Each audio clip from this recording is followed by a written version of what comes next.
37,000 feet over the Atlantic, a baby's cry cut through the dark like a siren, and the whole first-class cabin turned mean and sleepless in about 2 minutes flat. You know what I mean? I was back in row 31C trying to keep my scholarship letter from shaking in my hands, telling myself to breathe and act normal, while that sound drilled straight into the part of me that remembers being 17, with my little brother writhing on a couch we bought secondhand. I'm Nia Carter, and I wasn't looking to be a hero that night. I just recognized the pattern in that cry, the gulping swallow, the arched back, the frantic legs, and I knew in my bones this wasn't bad parenting or a spoiled kid. This was a tiny body begging for the room to calm down. Up front, the father everyone whispered about, Graham Ellis app guy widower, was doing everything but building a parachute out of cashmere, bouncing and shushing and sweating, while people in silk eye masks rolled their eyes like his child was a personal attack. His assistant hovered, mumbling about PR phones were out, because of course they were, and the chief flight attendant swept in with a smile that felt polished more than kind. Her name tag said Chantal. I told the silver-haired woman next to me what I was seeing. Reflux, sensory overload, too much motion, too much noise, and she gave me a look like she'd waited all night to hear someone say it. Whitaker, she said, tapping a tiny badge, NICU retired. If you're right, go.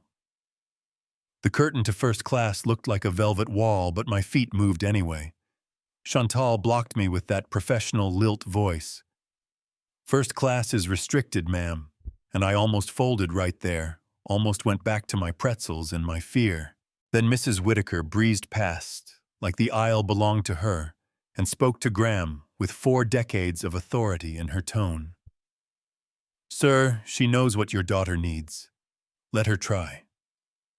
He looked at his screaming baby, looked at me, looked at the phones, and chose hope over optics. Okay, he said. Wrecked and steady at the same time, but I'm right here. I kept my voice soft as I guided his hands chest to chest. Think. Koala less bouncing, more stillness, one hand under the ribs, one flat across her back for gentle pressure, not padding. Just giving her nervous system something to rest against. I asked them to dim the lights near us, cut the fan noise above our heads, and I showed the baby 2 slow hand cues from a sign app on my phone. Safe, calm. Because even little bodies read rhythm when words feel like static. Her screams caught, staggered, fell to hiccups, then soft animal whimpers, and the whole cabin exhaled like we'd been underwater too long. Graham's eyes filled without show, the kind of relief that happens when the thing you love most finally lets go of pain, and his smartwatch chimed a lullaby labeled Harper's Lullaby. I didn't ask, but I knew, and I found the tempo with my breath humming under it while June, that was her name, tuned to the beat like a radio station easing into focus. For 5 perfect minutes, the night felt held together by that little song, and a father learning where to put his hands. And yeah, someone in coach even clapped because people are people. Then the plane hit turbulence hard. The seatbelt sign pinged. June startled and lit the fuse again. 2 more babies answered, because that's how babies are generous, and Chantal stepped in, brisk and certain. Allow me reaching with precise hands that had soothed 1,000 anxious passengers, but not this baby right now. Graham hesitated and handed her over because uniforms feel safe when you're drowning, and everything sharpened. June's back turned into a bowstring. Her scream went glassy and high, the kind of sound that makes you taste metal. Across the aisle, a silver-haired woman in first class leaned toward a friend and did that whisper that isn't really a whisper. She's just a nanny trying to play doctor, and her friend recorded it, thumbs flying. Mrs. Whitaker's hand found mine like a starting pistol. Don't back down, she said, and I stepped in again, trying to keep my tone human. Chantal, please give her back to her dad. We can't stack inputs. We have to take them away. For a breath, everything held with a little electric charge. Then Graham reached Chantal, released, and the phones tilted toward us like flowers. The turbulence eased, but his hands were shaking. Technique without a heartbeat behind it. And when he looked at me, there was a door open in his face I won't forget. "What if I can't do it?" he whispered. Voice too small for a first-class cabin. What if I fail her like I failed her mother?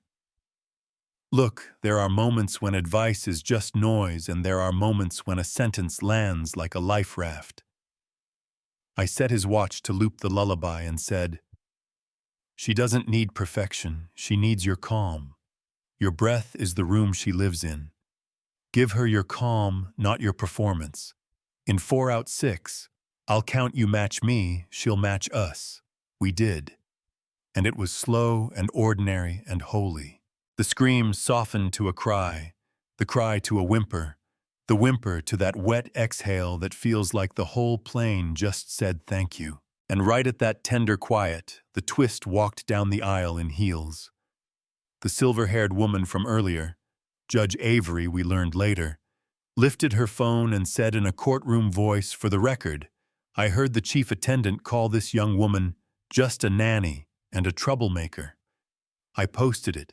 It's already spreading. Notifications pinged like rain faces changed. The mood flipped from judgy to protective as fast as a light switch, and Chantal got very pale in a way that made my feelings messy.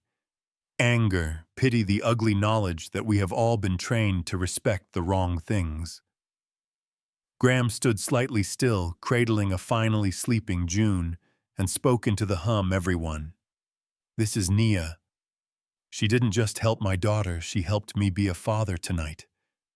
I'm grateful." The applause felt human and loud and a little clumsy, and yeah, that happened. Evan, his assistant, slid over, buzzing like a power line. "We've been building parent tech from lab ideas, not living rooms. We need voices like yours." And I said what I always say, "I don't have letters after my name." And he grinned. "You have the one we need." Lived. Chantal came back later, smaller and more honest. "Miss Carter, I'm sorry I equated my uniform with wisdom, and your seat number with the problem. And I believed her because shame had sanded the shine off her voice." Graham hit speaker on a call to his mom, June's soft breathing loud. As a blessing, "Mom, meet Nia. She saved us from being a headline," and the woman on the phone laughed and cried at once. "Thank you, honey. You just taught my son something the world didn't teach him fast enough." We landed under a gray, Scottish morning that looked like a blanket someone shook out over the city, and as we taxied, Graham leaned in like he was practicing a new courage. "Stay a couple days after your interview, help us build this right, tell us what not to build, as much as what to build." And I stared at my $42 and my bag of almonds, and the note he slid into a dog-eared parenting book for new beginnings. And I said yes because sometimes life points and you follow. 6 months later, I was standing in a little research space above a community clinic near Leith, a plain white coat with NIA Carter. Child development stitched on the pocket. A pilot study draft on my screen called June's Room, because every child deserves one. A room made of breath and attention, instead of rules and shame. While Mrs. Whitaker's silver pen warmed in my hand, like it had waited years to be useful in a new way. Evan's team was listening to night shift moms and dads who cry in their cars and don't post about it. Graham brought June by on Fridays with a calm that didn't come from a book, and Chantal asked for family-heavy roots on purpose and started kneeling in aisles instead of towering over scared parents. I saw her at a gate once pretending to be fascinated by a carrier buckle so a young mom could breathe, and I thought, yeah, people change when we let them. If I stopped the story here, we'd all feel full and tidy, but bodies on planes are not tidy, and neither is the truth. The night that video blew up, some people cheered a stranger who crossed a curtain. Others said we opened a door too wide, that letting a passenger overrule crew could get someone hurt. That maybe my seat number and my skin and the fact that the dad was famous changed how people saw me. I don't have neat answers, I have a memory. A baby who needed a room made of calm, a father who handed his fear to his breath, an attendant unlearning the reflex to treat compassion, like a threat to order a judge who used her voice in real time, and a shy girl who realized her hands knew things her resume didn't. So tell me where you land. Chasun. Should crew always hold the line or make room when lived experience can help? Did I cross a boundary or did I step into the work we owe each other? At 37,000 feet, have you ever been dismissed for your seat, your clothes, your job title? And did someone see past it? Drop your take in the comments, argue it out, share your own story, because if a curtain opens somewhere tonight and someone in 31C asks softly, "May I help?" I hope somebody on the other side says yes.